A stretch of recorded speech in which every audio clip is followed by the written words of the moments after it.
Assalamualaikum warahmatullahi wabarakatuh. Kami mahasiswa PPG calon guru yang sedang melaksanakan PPL di SMA Negeri 2 Bangkalan. Saat ini kami akan melakukan wawancara terhadap guru SMA Negeri 2 Bangkalan mengenai desain perancangan pembelajaran menurut Werto. Baik Ibu, di sini kami memiliki beberapa pertanyaan. Yang pertama, apa tujuan pembelajaran Ibu?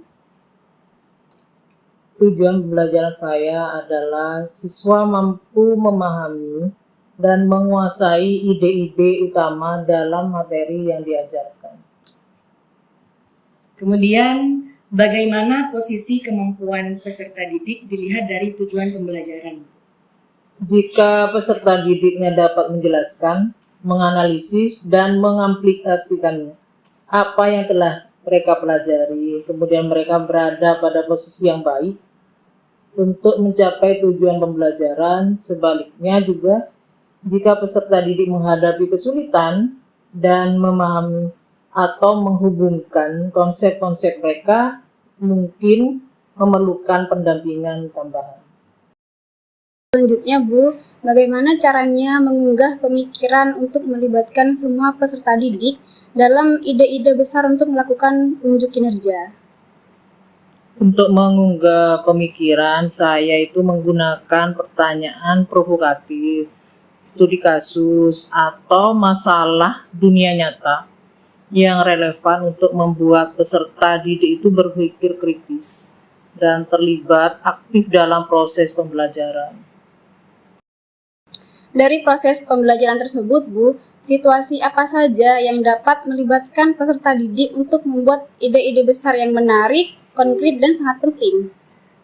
Situasi yang menarik berarti proyek dunia nyata seperti itu, debat isu terkini, kemudian atau simulasi yang menghubungkan teori dengan praktek konkret dan relevan sosial yang mendalam. Kemudian Bu, bagaimana cara Ibu agar peserta didik terlibat dalam mengeksplorasi ide-ide besar dan pertanyaan penting?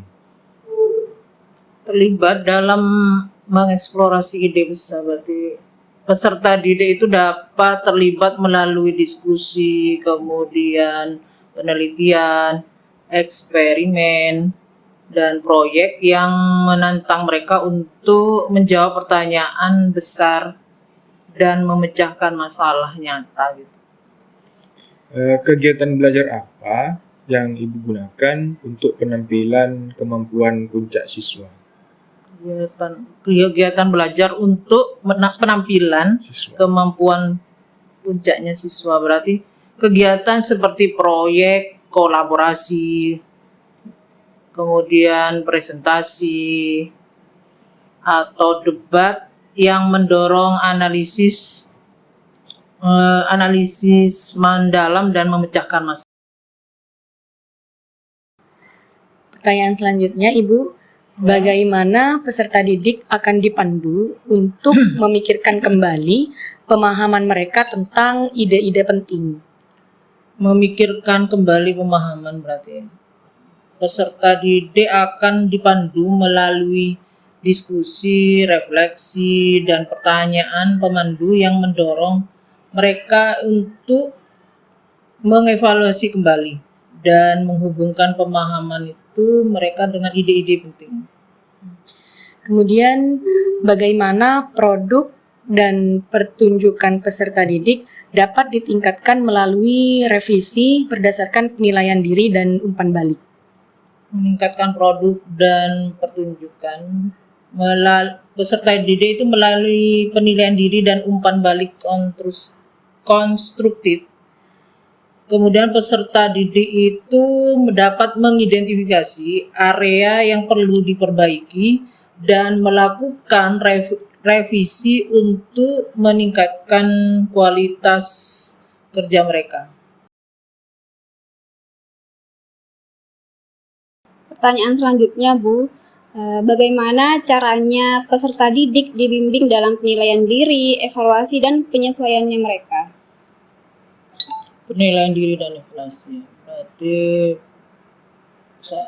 nanti peserta didik itu dibimbing melalui rubrik penilaian yang jelas, kemudian diskusi reflektif dan umpan balik dari guru atau teman untuk membantu mereka mengenali kekuatan dan area yang perlu diperbaiki. Lalu bagaimana peserta didik akan terlibat dalam evaluasi diri untuk mengidentifikasi diri, menetapkan tujuan masa depan, dan memiliki semangat belajar? Peserta didik itu terlibat dalam sesi refleksi untuk menilai pencapaian mereka, menetapkan tujuan masa depan, dan merencanakan langkah-langkah pembelajaran selanjutnya untuk terus berkembang. Bagaimana cara Ibu mengakomodasi berbagai kebutuhan, perkembangan, gaya belajar, pengetahuan sebelumnya, dan minat peserta didik sambil tetap menjaga arah pembelajaran pada tujuan?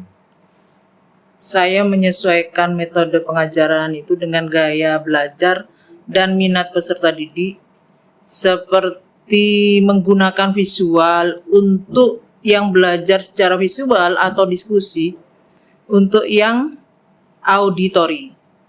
Saya juga itu memperhatikan kebutuhan perkembangan dan pengetahuan sebelumnya. Memberikan penjelasan tambahan jika diperlukan sambil memastikan tujuan pembelajaran tetap tercapai.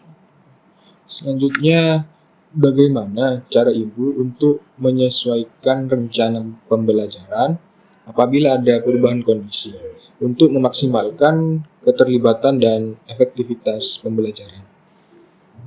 Jika ada perubahan kondisi, berarti saya itu fleksibel, menyesuaikan rencana seperti mengganti metode pengajaran atau tugas untuk menjaga keterlibatan peserta didik.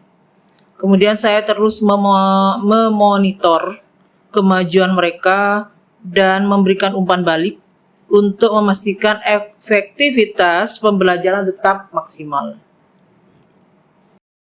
Selanjutnya terkait pengalaman belajar, Ibu. Pengalaman belajar apa yang paling baik sehingga dapat mengembangkan dan memperdalam pemahaman peserta didik?